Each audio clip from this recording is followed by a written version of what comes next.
Salam geng, Racun kali ni kembali lagi kita ke dalam segmen gaming test, yang mana hari ni agak special lah sebab macam korang nampak dekat tangan saya sekarang kita ada foldable phone, kita ada phone lipat tau. Memang korang punya gaming experience dekat phone lipat ni akan berbeza lah, dia tak macam phone biasa tau. Untuk spek boleh kata memang tip-top, memang high end punya spek, yang mana kan selain kita test beberapa game macam PUBG, Call of Duty Mobile, Genshin Impact kan, kita juga akan main 3 game serentak dekat phone lipat ni tau. Kalau korang nak tahu kan phone ni boleh survive ke tidak, macam mana dari segi performance, suhu, frame rate, jom kita mulakan racun sekarang.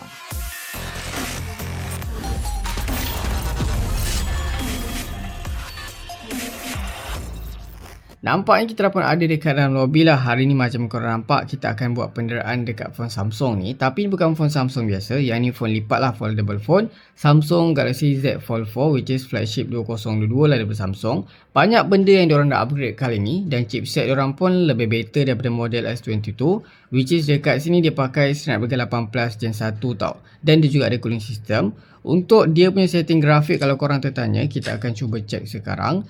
Dekat sini highest grafik korang boleh dapatkan macam biasalah Ultra HD 4K, HDR Extreme. Even phone ni support 120Hz refresh rate, tapi belum ada option untuk enablekan smooth 90fps. Saya perasan untuk 8 Gen 1, 18 Gen 1 ni memang agak lambat lah untuk dapat smooth 90fps. Untuk 8 Gen 2 memang kejap gila dah support 90fps lah. So dalam gaming test ni macam biasa kita akan pakai HDR Extreme. Dekat sini saya dah pun aktifkan dia punya FPS counter untuk korang cek bacaan dia secara real time. Untuk phone ni juga dia dah support game mode lah, yang mana korang boleh adjust dekat dalam dia punya game booster dekat sini. Untuk dia punya RAM, dia support 12GB RAM. So kita akan buang yang lain, kita just nak tinggalkan PUBG Mobile saja.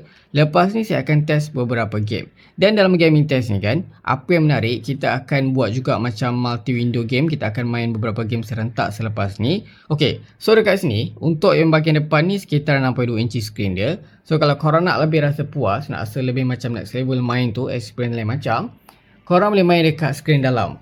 Cuma untuk screen dalam ni korang kena lebih careful lah, sebab dia macam tak tahan sangat lah, dia macam fragile. Bila korang tekan kuat sikit je dia terus tinggal kesan, sebab dia pakai plastik bukan kaca macam dekat depan Gorilla Glass Victus tu.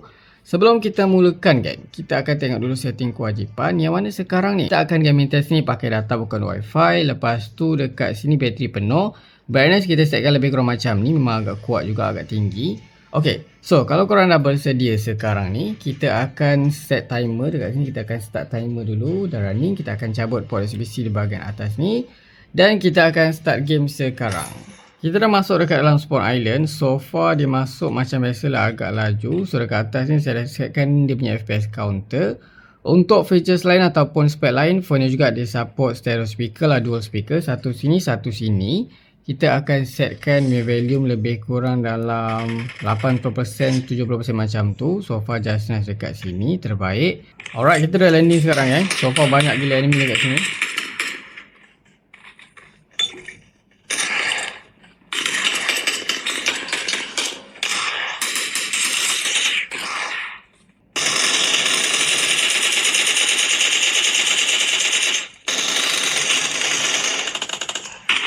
Sekarang ni kita dah pun PUBG hampir 20 minit lah kita gaming dalam keadaan aircon terpasang. Macam mana dari segi bacaan suhu kita akan cuba cek. Tapi saya perasan sebelum tu suhu dia akan lebih panas di bahagian atas, which is dekat sini bahagian kamera. Dekat bahagian bawah ni tak panas mana tau. So yang bagus ni bila korang gaming walaupun suhu macam agak panas ke apa, tak kacau sebab dia panas ke atas. Cuma problem yang lain pula, dekat sini dia punya speaker, dual speaker, satu sini satu sini. So bila korang gaming macam ni akan tertutup lah speaker dia. Kalau korang tukar posisi korang akan rasa panas dia. Tapi kita akan cuba cek. Rasanya tak panas mana lah Snapdragon 18 Gen 1 ni. Even kita pakai setting grafik HDR Extreme, dekat sini paling tinggi kita just dapat sekitar 38 aja Celsius dalam keadaan aircon terpasang, kita pakai data. So just nice dekat sini tau. Okay, so untuk prestasi untuk minit awal ni memang saya terasa ok lah. Dia dapat lah, dia punya FPS tu main sekitar 55 ke atas macam tu. Tak ada lagi sebarang isu stuttering lagi ataupun stuck lah yang saya jumpa, ok je. Untuk gyro pun ok, button pun macam korang nampak lah memang sangat-sangat responsif. Apa yang menarik dekat phone lipat ni macam korang tahu, selain boleh main dia punya skrin depan ataupun skrin dalam ni, korang juga boleh main multi window game tau. Ni salah satu benda lah yang saya suka dekat phone lipat Samsung ni, sebab diorang banyak optimize diorang punya app, diorang punya game tau. So contohnya macam gini, kalau korang nak main multi window game tu, korang boleh add je beberapa game lain yang support lah. Ada yang tak support multi window, contohnya Call of Duty ni support. Korang boleh tak sebelah macam ni tau. So nampak ada dua belah. Tapi bila korang buat macam ni, dia macam agak stretch lah bila dia gambar tu. Korang boleh tukar posisi lain lah yang lebih okey. Contohnya kita akan buat macam ni. Kejap. Kita akan set up pada posisi yang lebih sedap. Nak main macam ni. Macam ni. So gambar dia nampak lebih okey. Kan? Cuma gyro dia agak pelik pula. Dan kalau korang rasa nak main, nak tambah tu lagi game pun boleh tau. Kita akan cuba tambah dekat sini Genshin Impact. Korang letak bawah macam ni. Memang lain macam. Tapi saya tak try lama lagi. Kita akan try nanti last game nanti. Kita akan cuba buat macam ni. Berapa lama boleh survive. Panas tak panas. So sekarang ni saya just tunjuk dekat korang dulu. Yang mana dia boleh main macam ni. Memang agak rare. So kita padam yang lain. Alright. Kita main PUBG Mobile dulu. Okay, kita akan cuba teruskan lagi. Sebarang isu saya jumpa nanti, saya akan inform kat korang. Kita dah PUBG sekarang lebih kurang 33 minit. Kita PUBG dalam keadaan aircon terpasang. Bateri tinggal 88%. Untuk bacaan suhu sepanjang kita game ini memang saya tak rasa panas sangat. Boleh kata memang terbaik dekat sini. Suhu kita dapat paling tinggi pun sekitar 36-37 je. Kalau kita tengok dekat bahagian belakang pun memang tak panas sangat. Kalau kita tengok dekat sini, paling tinggi kita dapat sekitar 37 darjah Celsius sahaja, geng. Terbaik. Untuk prestasi masih okey. Cuma dia punya bacaan FPS tu macam korang nampak tadi lah. Dia memang tak dapat nak konsisten ataupun maintain 60 macam straight. Dia akan main antara 50 ke 60 macam tu. Tapi saya perasan kadang-kadang memang terasa macam tak se-smooth bila kita main dekat phone biasa tau. Adalah terasa something. Untuk quality dia bagi saya okey. So far untuk PUBG ni mungkin dia optimize. So memang terasa okey je. Tak terasa macam straight sangat ke apa, gambar dia just nice. Cuma apa yang saya nak komplain tu, bukan komplain lah, tapi bagi saya bila korang pakai phone yang screen besar macam ni, first kali keselesaan tu memang korang kena cari sendiri lah. Memang saya terasa macam tak berapa nak selesa sangat bila gaming. Korang kena mapping betul-betul apa semua kan. Tapi yang bagusnya, kalau korang rasa tak selesa main macam ni, korang boleh je lipat sikit macam ni, boleh kan. Tak ada masalah. Korang nak tak atas meja, nak main macam laptop pun boleh, depend pada korang lah. Untuk isu lain tu, saya rasa tak ada setakat ni, macam tu saja. So kita akan teruskan kepada next game pula. Sekarang saya dah pun ada kat dalam Apex Legends. Kita akan start timer dulu dekat sini. Untuk grafik kalau korang tertanya, saya dah setkan paling tinggi, which is Atrium HD dengan Ultra tau. Kita nak tahu nanti macam mana performance. So far button ok, gyro pun memang tak ada masalah je.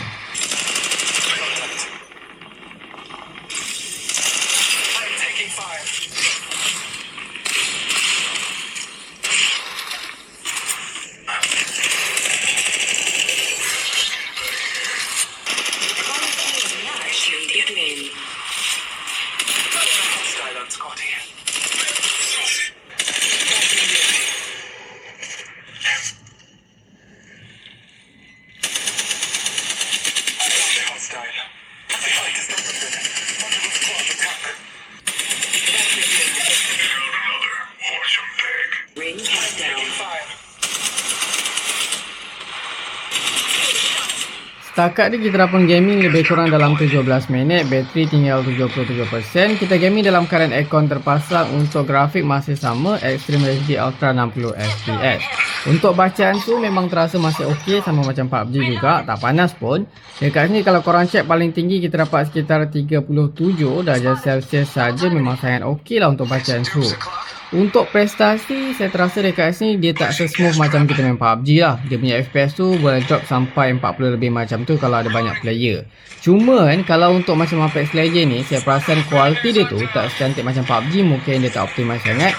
Korang terasa lah macam tak berapa nak HD sangat dekat sini.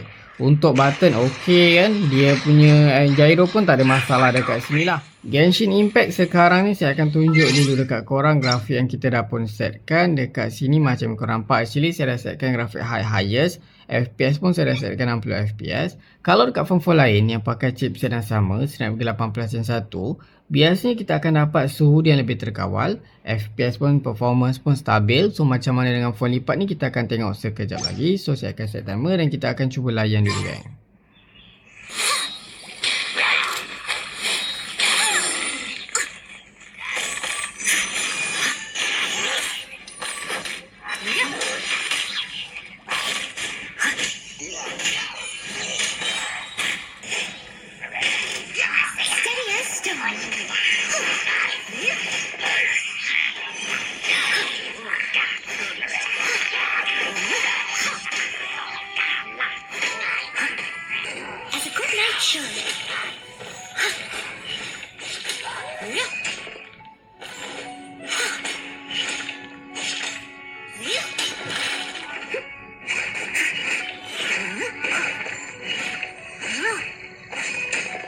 Okey, kita dah pun main Genshin Impact lebih kurang dalam 16 minit macam tu, yang mana sekarang ni bateri tinggal 65% sahaja. Untuk bacaan suhu, of course kita akan cuba check dulu. Kalau dekat bahagian bawah ni macam biasa, okey je, tak ada masalah. Dekat atas ni kita dapat sekitar 39 darjah Celsius, agak panas sikit berbanding PUBG dan juga Apex Legends. Tapi masih okey lah bagi saya, walaupun kita dah main 10 minit. So macam korang nampak lah, untuk Snapdragon 18 Gen 1 ni memang dia dah banyak benda yang improve. Untuk suhu pun terkawal. Biasanya untuk Genshin Impact ni boleh pergi sampai 40 ke atas, yang ni masih bawah 40. Cuma kekurangan yang saya perasan Genshin Impact dekat dalam phone lipat ni kan, dia punya bacaan FPS tu memang agak kurang stabil. Kalau macam banyak player tadi, dalam satu masa boleh drop bawah 40 FPS tau. Dan segi lain rasanya tak ada masalah, walaupun dia drop bawah 40 tu, tapi saya tak mengalami sebarang isu macam stuttering lagi ataupun stuck macam tu lah. Alright, so sekarang ni apa kita nak buat kan? Kita akan offkan dulu timer ni. Kita akan cuba main multi window macam tu. Kita nak tengok adakah phone ni dapat survive even kita pakai semua setting grafik rata kanan tau. Okey, sekejap kita lari dulu sebab ada enemy dekat situ. Alright. Macam korang nampak lah kan, sekarang ni kita dah pun setkan 3 game dalam satu masa dalam satu phone. Saya tak pernah try lagi lah macam ni. Ini memang gila lagi kan. Saya tak pasti kalau ada orang yang boleh main 3 game serentak ni memang hebat gila lah. So untuk grafik pun ke semua game ni saya dah setkan paling tinggi. Kita akan set timer dulu. Kita akan main dalam beberapa minit nak tengok macam mana boleh survive ke tidak, meletup tidak kan. Untuk PUBG Mobile dekat sini grafik kita pakai HDR Extreme. Untuk Call of Duty Mobile dekat sini saya pakai setting grafik paling tinggi juga, which is korang boleh nampak sini kejap dia tengah loading tu. Kita tengok dekat Genshin Impact dulu. Untuk Genshin Impact dekat sini kita pakai grafik yang paling tinggi, tapi dia punya macam quality tu macam agak lain macam sekarang ni. Padahal kita pakai ni grafik highest 60 FPS, tapi nampak tak dia macam pecah-pecah sekarang ni untuk beberapa minit kita dah on ni. Okay. Untuk Call of Duty Mobile, quality grafik dia masih okey. Dia tak pecah sangat, dia tak straight sangat. So dekat sini kita pakai very high max. So kita akan cuba adjust yang Genshin Impact ni apa hal. Dia problem, korang nampak tak? Dia nampak macam pelik quality dia. Tadi okey, lama-lama tu dia jadi macam pelik tau. Mungkin kita tarik dia jadi macam tak pernah okey. Alright. So sekarang kita akan cuba tengok nanti macam mana. Untuk bacaan suhu, sekejap. So sekarang ni lebih kurang tak panas sangat pun. Lebih kurang 41 something je, which is masih okey, tak overheat. Okey, cuma satu problem dekat sini. Untuk gyro dia agak pelik tau. Macam korang nampak gyro dia tak macam sinelok. Okey, jap, ada bot. Kita try layan dulu.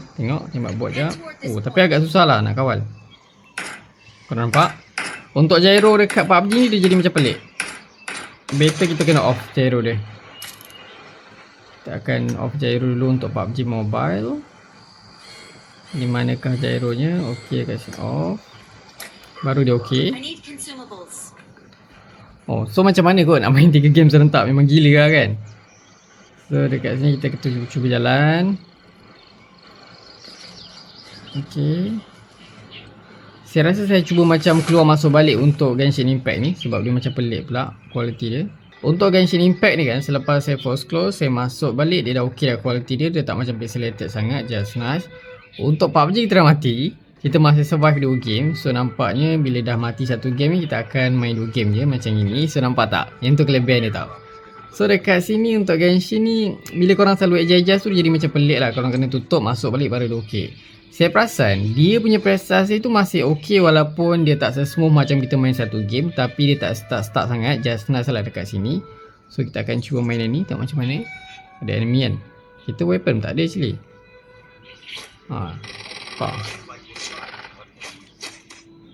Oh, agak susah, agak struggle kalau main banyak game. Tapi gyro dekat Call of Duty Mobile okey tau. Dekat PUBG je dia macam pelik. Saya pun tak tahu macam mana nak main ni. Okey, masih boleh kill. Okey, sekarang kita dah lebih kurang 7 minit macam tu. Jom kita check suhu dia. Suhu dekat sini paling tinggi masih okey tau. Just 41, which is tak overheat. Just nice lah. Untuk chip ni terbaik lah boleh kata. Snapdragon 18 Gen 1 ni memang banyak improve daripada 8 Gen 1 ataupun 88. Terbaik. Tapi kalau korang pakai 8 Gen tu lagi better lah. So nampaknya sampai sini dulu gaming test kita dekat Samsung Galaxy Z Fold 4 guys. Hasil dia macam korang nampak sendiri, boleh kata agak okey juga, not bad lah untuk sebuah smartphone lipat yang memang fokus utama dia bukan untuk gaming, tapi at least dah terbukti lah boleh je kalau korang nak gaming dekat phone lipat ni. Cuma of course lah ada beberapa part yang korang terpaksa accept, contohnya macam screen ratio dia agak pelik, phone pun berat dan kurang selesa. Dari segi performance masih acceptable, suhu pun memang terkawal lah since dikuasakan dengan chip Snapdragon 8 Plus Gen 1. Dan the best part pasal Samsung foldable phone ni yang saya suka, dia punya app optimization tu memang A+ lah geng. So rasanya sampai sini dulu gaming test kita untuk kali ni. Kalau korang suka video ni, jangan lupa tinggalkan like, share, komen dan juga subscribe. Jumpa lagi dalam channel seterusnya. Assalamualaikum.